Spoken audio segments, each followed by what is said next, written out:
9 KM ગુજરાતમાં આપનું હાર્દિક સ્વાગત છે। વિજાપુર તાલુકાના કુકરવાડા ગામે ભારે વરસાદમાં જળબંબાકાર।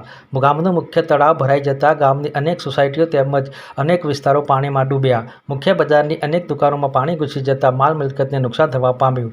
દર ચોમાસે આ સમસ્યા સર્જાય છે, પણ કોઈ જ સ્થાનિક તેમજ વહીવટીતંત્ર દ્વારા કોઈ નિકાલ કરવામાં આવતો નથી। હજુ ભારે વરસાદ આવે તો ગામની શું પરિસ્થિતિ સર્જાય તે ગામ લોકોના મુખ્ય ચર્ચાનો વિષય બન્યો છે। તળાવનું પાણી ગામમાં ઘૂસી જતા હજુ પણ સ્થાનિક તેમજ વહીવટીતંત્રની કોઈ જ નજરે પડતું નથી।